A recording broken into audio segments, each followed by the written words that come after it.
आज ही Doubtnut app download करें। Doubtnut पर होगा अब आपके सभी मैथ्स, केमिस्ट्री, फिजिक्स और बायोलॉजी डाउट्स का सफाया।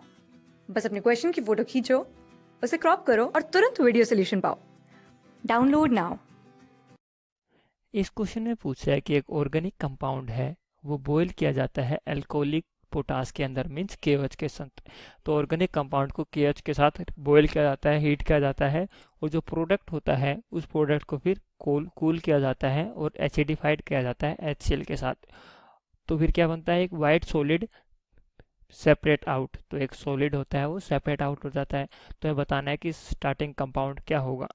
तो अगर हम देखें तो इसके अंदर क्या है, 4 कंपाउंड है, चारों ही क्या है, एस्टर हैं। तो अगर हम एस्टर लें RCOO,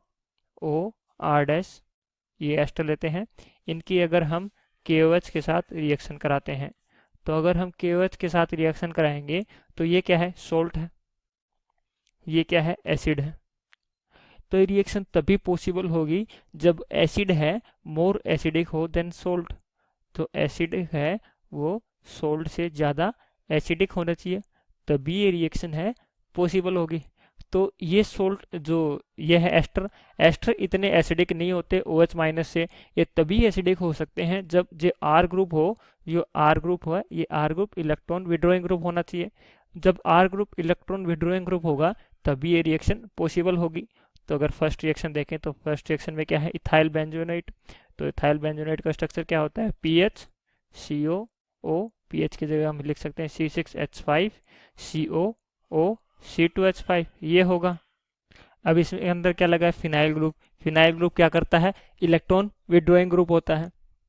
तो इसके अंदर क्या होगा, ये -I इफेक्ट दे रहा है। तो -I इफेक्ट दे रहा है तो इससे क्या हो रहा है, एसिडिटी बढ़ रही है, तो ये एसिडिक है।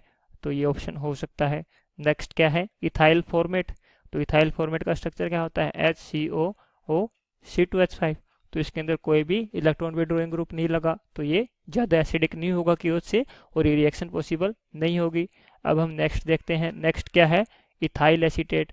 तो अगर इथाइल एसीटेट का स्ट्रक्चर देखें तो क्या होगा, CH3COO C2H5, ये इथाइल एसीटेट का स्ट्रक्चर हो गया। तो इसके अंदर CH3 है, CH3 क्या कर रहा है, +I इफेक्ट दे रहा है। तो ये कर रहा है इलेक्ट्रॉन, ये इलेक्ट्रॉन डोनेटिंग ग्रुप है, तो इससे क्या होगी, रिएक्टिविटी सॉरी एसिडिटी और कम होगी। तो एसिडिटी कम होगी तो ये और कम हो जाएगा, तो ये रिएक्शन बिल्कुल नहीं होगी। और नेक्स्ट है methyl acetate. Methyl acetate means methyl acetate means क्या होगा, CH3COO CH3, ये मिथाइल एसीटेट, इसके अंदर भी सेम +I इफेक्ट लगा हुआ है, तो ये भी रिएक्शन नहीं देगा। तो जो ज़्यादा एसिडिक होगा तभी ये रिएक्शन पॉसिबल है। तो किसके अंदर पॉसिबल है, सिर्फ ए कंपाउंड के अंदर। और अगर मैं ए कंपाउंड की रिएक्शन कंप्लीट करके दिखाऊं तो क्या है, C6H5CO O C2H5 की अगर हम KOH के साथ रिएक्शन करेंगे तो क्या बनेगा, C6H5COO के प्लस C2H5OH, मिथेनॉल बाहर निकल गया। अब बोला कि अगर इसकी HCl के साथ रिएक्शन की जाए, किसकी, the compound is acidified HCl। अब HCl के साथ रिएक्शन की जाए तो ये क्या बनेगा, C6H5COOH benzoic acid plus KCl। तो ये क्या बन गया, PPT बन गई, और ये बेंजोइक एसिड जो कि एसिडिक होता है। तो ये हमने रिएक्शन कंप्लीट करके दिखा दी। तो हमारा आंसर क्या हो गया, ए। Thank you. क्लास 6 से 12 से लेके नीट, IIT, JEE मेंस और एडवांस के लेवल तक 10 मिलियन से ज्यादा स्टूडेंट्स का भरोसा। आज ही डाउनलोड करें डाउटनेट ऐप या व्हाट्सएप कीजिए अपने डाउट्स 8400 400 400 पर।